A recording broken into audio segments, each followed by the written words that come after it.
Server on Azure, apa sih benefit lain dari Azure Hybrid, nanti bisa belajar di situ gitu. Untuk PPC saya sampai di situ dulu. Mungkin saya langsung ke demo kali ya, langsung.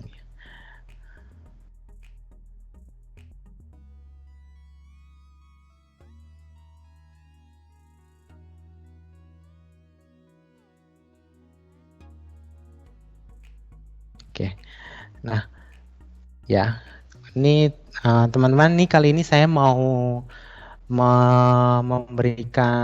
mempertunjukkan ke teman-teman semudah apa sih kita untuk melakukan pembuatan dari virtual machine itu sendiri gitu loh.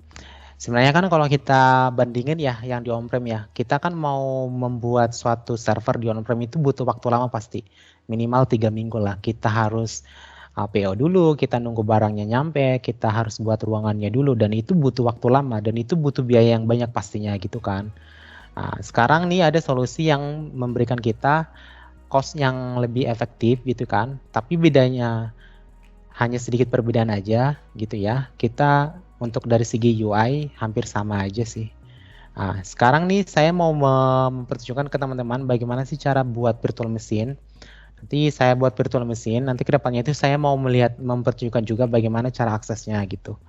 Jadi yang pertama itu nanti bisa langsung klik di search resource, bisa langsung klik virtual machine. Nanti tinggal diklik aja. Karena memang saya udah biasa buat virtual machine, makanya tampil di dashboard saya, makanya saya klik tadi gitu. Nanti selanjutnya itu mungkin langsung bisa ya, tinggal diklik aja add ya. Add virtual machine gitu.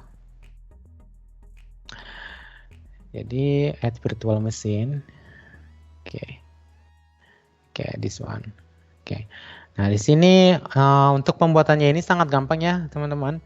Tinggal diklik aja resource-nya. Ini resource-nya ini kayak logical dari kontainernya, nanti penyimpanannya itu nanti disimpan di resource mana gitu. Nanti tinggal milih aja di, contohnya nih saya mau buat aja yang baru ya. Oh, yang saya pilih aja yang lama. Tinggal saya buat contohnya di my group 234 ya. Terus untuk lama kita buat kita buat tergantung yang kita mau. Yang penting unik ya. Bisa juga sih tergantung kita sih. My PM3. Dan untuk lokasi ya, lokasi ini kita bisa buat di lokasi terdekat dengan kita. Sejauh ini yang terdekat dengan Indonesia itu masih Singapura ya, masih Southeast Asia. Kenapa yang terdekat dengan kita? Karena kita itu mikirin latensinya gitu. Latensi itu kan kita seberapa cepat kita ngakses suatu data gitu. Nah, tapi kalau contohnya ke depannya kita udah punya data centernya di Indonesia, ya kita milih yang di Indonesia aja. Ini availability zone ini itu lebih kayak replicate-nya itu nanti redundancy-nya itu mau kemana gitu. Kan kita kan ke depannya itu kita nggak tahu apa yang terjadi gitu. Apakah ada kemungkinan data centernya fail gitu kan? Satu data center fail ataupun satu zone fail ataupun satu region fail. We don't know about that gitu kan. Nah, untuk prevent itu kita diberikan pilihan untuk mereplicate data kita ke zone yang berbeda ataupun ke set yang berbeda. Kalau set ini lebih ke data centernya itu bisa fail gitu. Rak-raknya itu, rak servernya itu fail 1, nanti akan di fail over ke rak yang ada replicate-nya gitu. Kalau untuk zone ini, satu zone-nya itu bisa fail sekaligus gitu. Ini untuk mempersingkat waktu saya kasih non aja, nggak apa-apa gitu. Nah, ini pilihannya nih. Untuk image-nya ini banyak sekali di sini ya. Jadi sebenarnya kan kalau untuk OS itu ya masih yang untuk virtual machine yang support itu masih di Azure itu masih Windows sama Linux ya yang support. Kalau Mac OS masih belum support ya untuk OS-nya. Dan saya pilih yang Windows Server 2016 Data Center ya. Untuk size-nya saya itu bisa milih tergantung size-nya berapa gitu ya. Tergantung kebutuhan gitu. Kalau contohnya memang itu PM digunakan buat transaksi yang kritikal, ya itu tergantung nanti seriesnya itu series berapa gitu. Kalau contohnya itu untuk PM-nya itu contohnya buat database gitu kan, bukan buat website gitu ya. Dan websitenya itu pengunjungnya itu nggak terlalu banyak gitu. Nanti seriesnya itu apa? Contohnya penggunaannya itu untuk standar, contohnya udah cukup untuk 2 core sama 4 GB RAM gitu. Itu tergantung dari plan kita. Untuk username kita bisa menggunakan Azure User. Dan untuk password itu tergantung kita ya.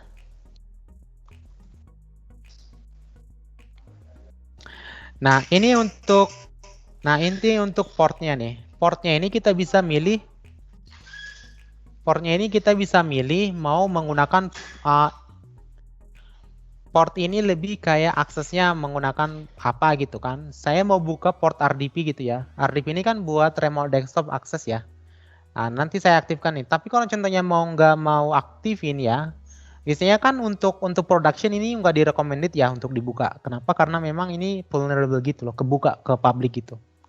Tapi kalau karena di sini saya cuma testing, saya buka aja. Tapi kalau untuk Linux bisa menggunakan SSH yang port 22 gitu loh.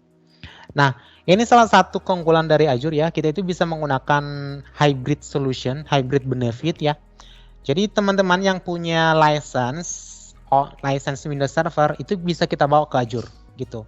Jadi otomatis juga untuk dari segi cost itu bisa lebih murah ya, 49% gitu. Jadi nanti kalau udah punya license tinggal dicentang aja, tapi kalau belum punya jangan dicentang gitu. Nah, untuk Dix ini bisa kita atur. Biasanya type-nya ini apa gitu ya. Pengen mau menggunakan transaksi yang lebih cepat gitu ya. Nanti bisa menggunakan premium SSD gitu. Kalau contohnya yang lebih lambat bisa menggunakan yang lain seperti itu. Nah, untuk networking, ini networkingnya nanti kita atur virtual networknya itu apa gitu ya. Nanti dia akan di generate sendiri. Tapi kalau contohnya mau memilih virtual network yang udah dibuat dari pertama kali gitu ya, bisa. Jadi kita bisa milih virtual network yang mana yang kita mau gunakan. Tapi kalau contohnya yang udah generate sendiri bisa kita gunakan gitu. Untuk manajemennya juga ya, untuk membersihkan waktu saya klik review aja, review and create. Tapi untuk memberikan tag juga bisa, teman-teman, tag yang ini nih. Jadi di sini ada tag ya, ini sangat penting nih. Kalau contohnya memang nanti untuk mempermudah kita untuk melakukan review billing itu bisa melalui tag gitu loh. Jadi kan kalau contohnya nih di Azure nih banyak sekali nih banyak sekali resource yang kita gunakan. Padahal kita mau lihat dari segi cost-nya gitu. Mana sih layan-layan yang banyak sekali menghabiskan kreditnya, nanti kita bisa filter melalui tag gitu loh.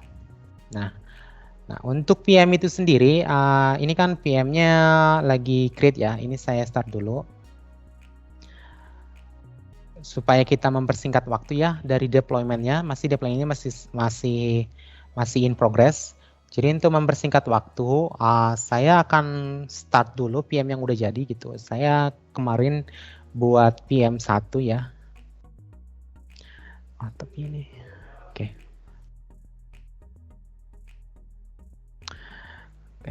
Tapi sayangnya beda ya. Nanti ini untuk OS saya buat kemarin Windows 10 Enterprise, Windows 10 Pro nih. Tapi kalau untuk deployment-nya ini masih in progress ya. Mungkin teman-teman yang mungkin ada pertanyaan ya, sebelum kita lanjut nanti ya, bisa ditanyakan dulu. Mana tahu ada pertanyaan gitu. Bisa langsung buka mic-nya aja gitu supaya lebih cepat. Kalau contohnya ngetik kan lama ya. Oh, ini udah ya. Kita nih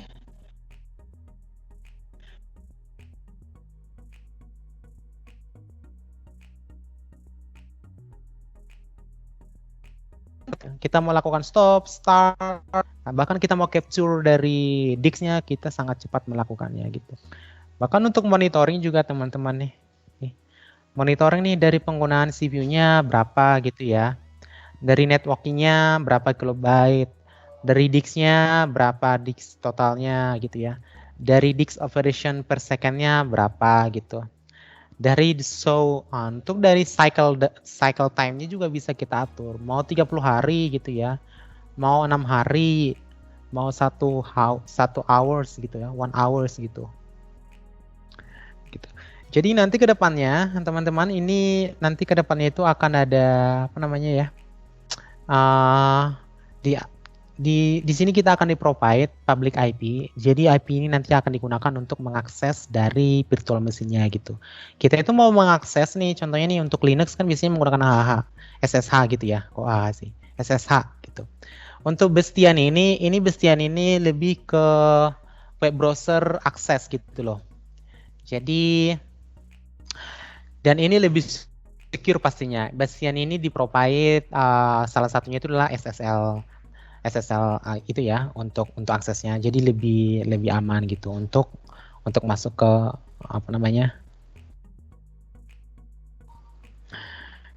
Oke, sekarang kita mau connect dulu nih. Tinggal klik RDP ya. Nanti kita download RDP filenya. Oke, saya download dulu.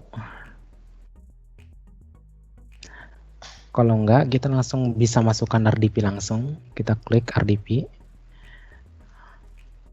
Nanti untuk IP langsung kita copy aja ini ke RDP. Nanti kita connect langsung. Oke, mau choice your user.